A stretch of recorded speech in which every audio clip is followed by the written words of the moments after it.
Every faction in the Imperium of Man has built its own version of the Emperor. The Ecclesiarchy worships a golden god, object of a trillion prayers screamed into uncaring void. The Administratum serves a bureaucratic principle stamped onto parchment across a million worlds. Common citizens pray to stained glass saints. Space Marines revere a distant father figure filtered through the gene memory of Primarchs, who themselves barely understood the being who made them. But the Adeptus Custodes, a brotherhood of no more than 10,000, carried something none of those factions ever possessed: a memory, an actual memory of the man himself. In the novel Master of Mankind, the text states it plainly. To the Custodes, he is but a man, a very important and powerful man, but just a man nonetheless. A close friend and a leader. They knew him by voice, by habit, by the particular way he paced a strategy chamber or paused before issuing an order that would reshape a world. And the most powerful warriors in the Imperium aren't interesting because they're powerful. They're interesting because they failed that friend, and the failure psychologically paralyzed an entire warrior order for 10,000 years. Understanding who the Custodes were before the fall means grasping how profoundly they differed from the Emperor's other great military creation, the Adeptus Astartes. Space Marines were tools of conquest, adolescent recruits implanted with gene seed organs and mass-produced in legions of tens of thousands under 20 Primarchs who themselves barely grasped the being who made them. The Custodes emerged from a wholly separate process. Original lore described their recruitment from the infant sons of the noble houses of Terra, babies, not teenagers, each one subjected to alchemical and genetic recrafting at the cellular level, a procedure so intricate, so painstakingly individualized, it resembled the creation of a unique artwork rather than the stamping of a production line. The bioalchemy rewrote these infants from the cellular level up, restructuring their genetic architecture across decades of sustained intervention, each one a bespoke masterwork of the Emperor's own bioengineering genius. Where a Space Marine was a mass-manufactured bolt rifle, a Custodes was a hand-forged blade shaped over decades of labor by the most brilliant genetic engineer in human history. Every one of them a singular opus that could never be replicated. If a Custodes died, the decades invested in creating that specific warrior were gone forever. The loss was absolute and irreplaceable in a way that Space Marine casualties, however grievous, simply weren't. Games Workshop has since updated the lore to include female Custodes, changing the canonical text from the original infant sons of the noble houses of Terra to gender-inclusive language. The change was presented as a canonical update rather than a retcon. Female Custodes had, according to the new text, always existed. That distinction between Custodes and Astartes carried weight far beyond raw combat stats. The Emperor consulted with his closest Custodes as his inner circle and personal companions from the earliest days of the Unification Wars. Constantine Valdor, the first Captain General, was arguably the single individual closest to the Emperor across the entirety of those wars and the Great Crusade that followed. Valdor didn't just receive orders, he debated them. He stood in rooms where the Emperor made decisions that would reshape human civilization. A confidant and advisor trusted with knowledge that even the Primarchs were denied. When the Emperor needed someone at his side as he conquered Terra and launched humanity into the stars, Valdor and the Golden Brotherhood were there, present, proximate, trusted with knowledge that even the Primarchs were denied. The Astartes answered to a chain of command that kept them at arm's length from the Emperor's daily existence. The Custodes answered to one man, and he answered them back, with his voice, his counsel, his physical presence across centuries of shared purpose. The Emperor explicitly rejected godhood. He viewed the religious worship that would eventually consume his Imperium with something between pragmatic resignation and outright disdain. The imperial truth, the secular philosophy of the Great Crusade, was built on the principle that there were no gods, that superstition was humanity's enemy, that reason and science would light the way forward. The Custodes had heard the man himself say those words. They lived alongside him century after century. Worship was alien to them, offensive even, given the decades they'd spent fighting beside a leader who viewed religious devotion as a species-level threat.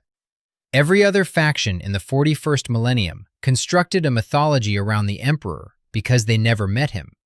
The Custodes carry the unbearable weight of having known the actual person, his convictions, his ambitions, the secular truth he built an empire to defend. And they carry the weight of having failed him so completely that the empire he built became a cathedral to everything he despised. The catastrophe started before Horus ever reached Terra. Deep beneath the imperial palace, the emperor had been constructing humanity's most ambitious project, a human navigable passage through the webway, the ancient Eldar network of tunnels through the warp that would have freed mankind from dependence on dangerous psychic navigation. Then the Primarch Magnus the Red, desperate to warn the Emperor of Horus's betrayal, psychically breached the webway's protective wards. A warning about treachery became, in its delivery, the first blow of the treachery itself. Demons poured through the breach. The Emperor was forced onto the Golden Throne, the device maintaining the webway gate, to hold it closed with his own psychic might. Trapped, unable to leave, fight, or lead his armies in person, and someone needed to hold the nightmare tunnels beneath the palace while reality came apart at the seams. That task fell to the Custodes. The war in the webway lasted 5 years. 5 years of constant, unrelenting combat in corridors that twisted through dimensions where the laws of physics held no jurisdiction. Demons reformed moments after destruction.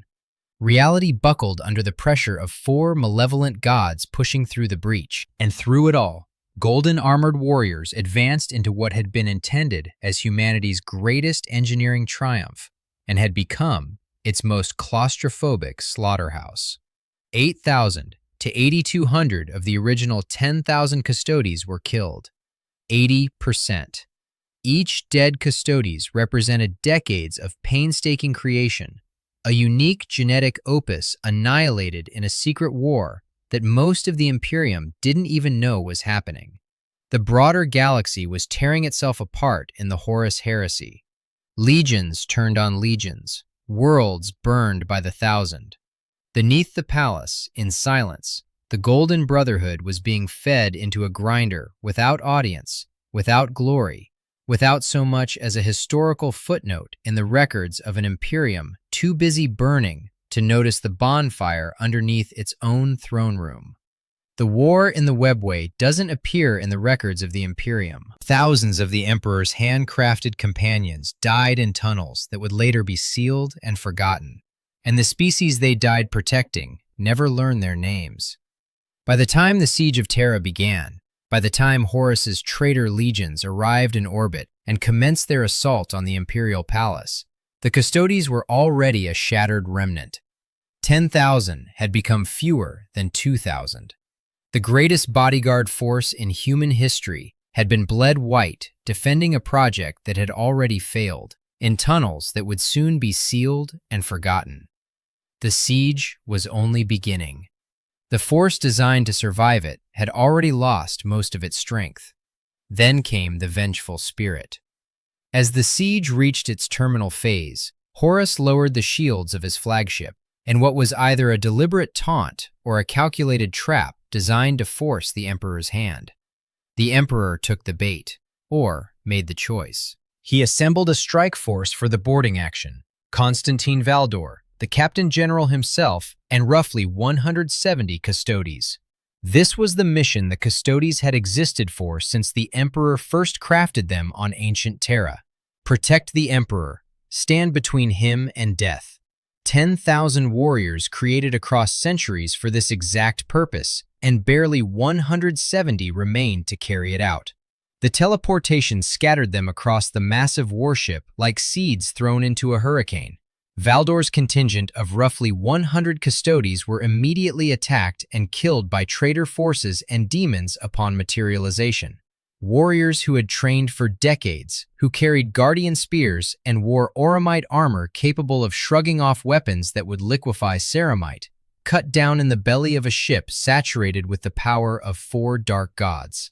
A pocket of hell given metal walls, corridors swarming with empowered Chaos Space Marines, and warp-spawned entities whose forms defied physics, soaked in so much warp energy that physical supremacy counted for very little. The Custodes died throughout the ship, in corridors, in cavernous holds, fighting traitor Astartes and nameless horrors in the flickering half-light of a vessel that had become a temple to ruin. And the Emperor reached Horus without them. Their sole reason for existence was to protect the Emperor in exactly this kind of moment. They were absent from his side when the blow fell. The Emperor was mortally wounded, the most powerful human psyker in history, the architect of the Imperium, broken by his own son while his bodyguards lay dead in the ship's hallways or fought through warp-choked corridors, a universe away from where they needed to be. They had one job in 20,000 years of existence.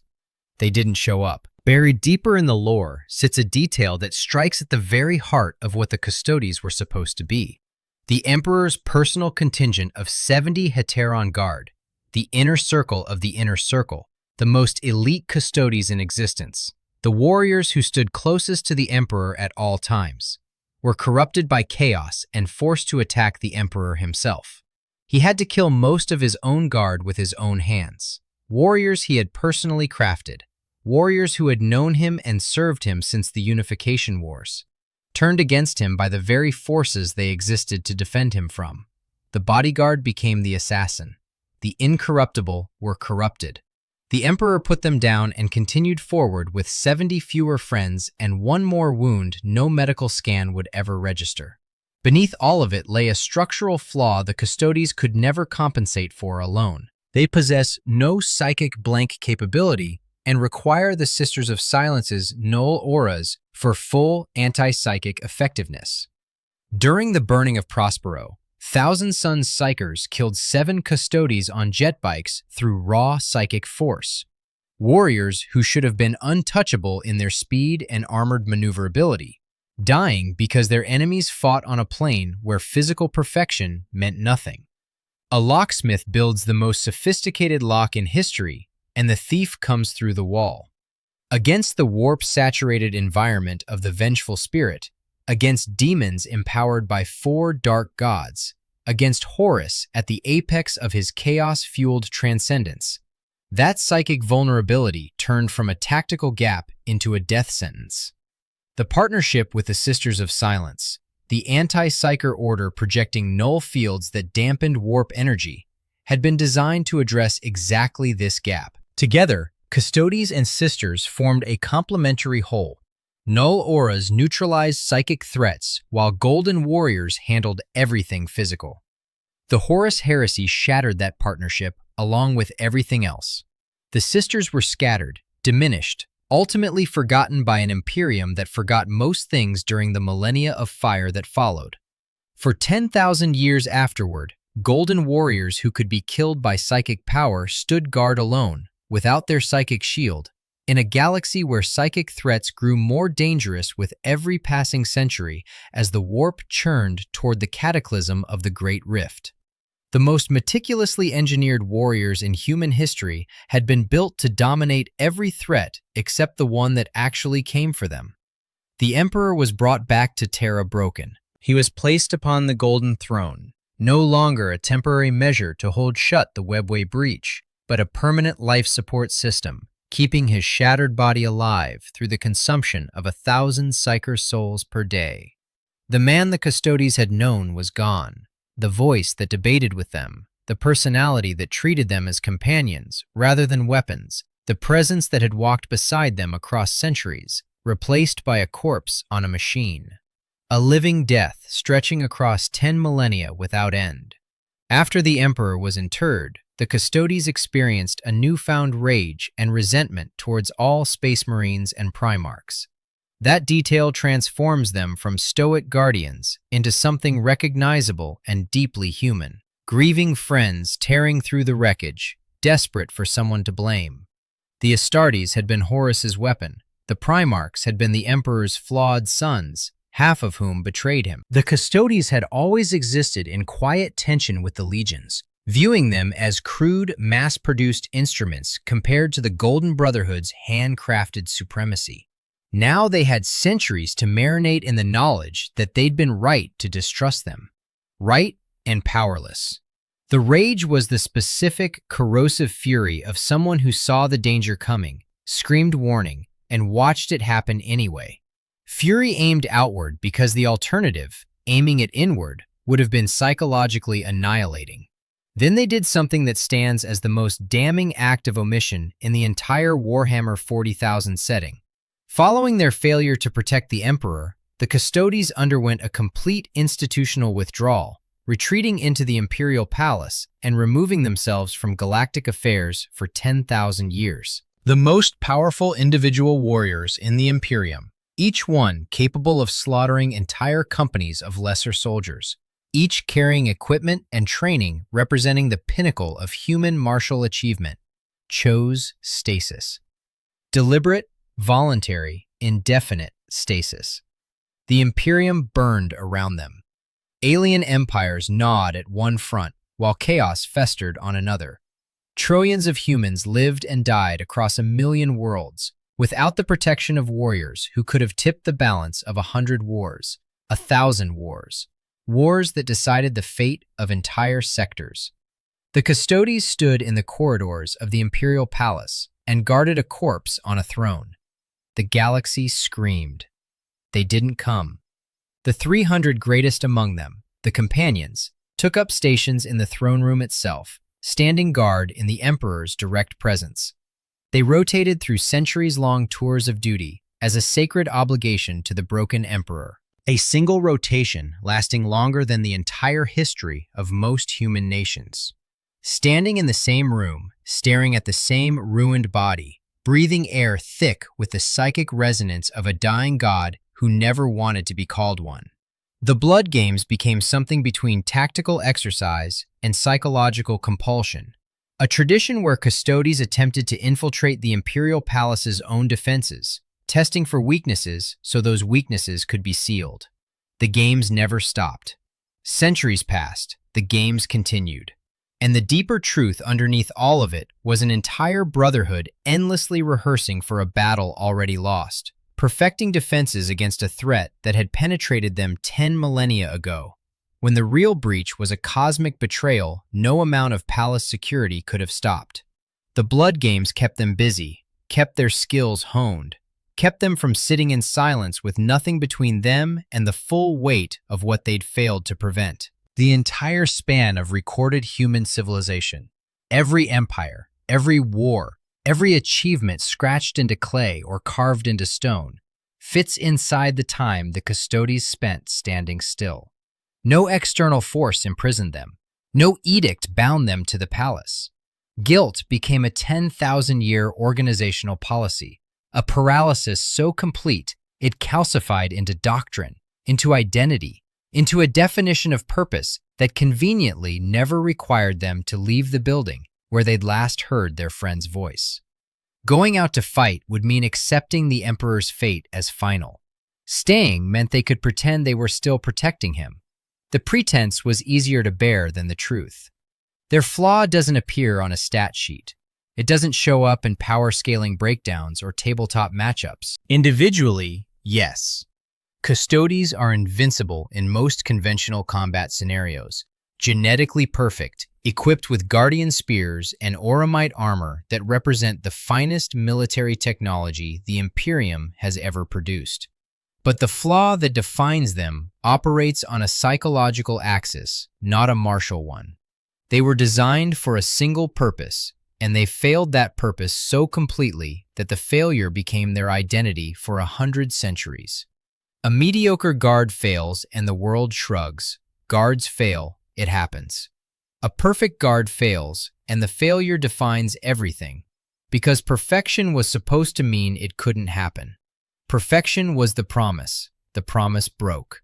And the breaking was worse precisely because the promise had been so absolute. The Custodes don't lack flaws. They carry the deepest one in the entire setting. It just doesn't leave a mark on their armor. After 10,000 years, the Custodes finally returned to the wider galaxy. The Great Rift tore the galaxy in half, a wound across reality that split the Imperium in two. The Primarch Rebute Guilliman returned, and Captain General Trajan Valoris led the Custodes back into active deployment. Shield hosts operating across the battlefields of the 42nd millennium for the first time since the heresy. Under Valoris's command, shield hosts deployed to war zones across the fractured Imperium, confronting the threats pouring through the Great Rift. Each deployment a statement. We are here again. Golden warriors brought their terrible wrath to bear on enemies who had never faced anything like them. Guardian spears reaping traitors and aliens with the mechanical efficiency of warriors whose skills had been honed across millennia of blood games, even as they'd refused to use those skills where they were needed most. The Custodes were devastating in the field. They always had been. Effectiveness was never the question. The question is whether the return represents healing or just a new shape for the same grief. The Emperor is still dying on the Golden Throne.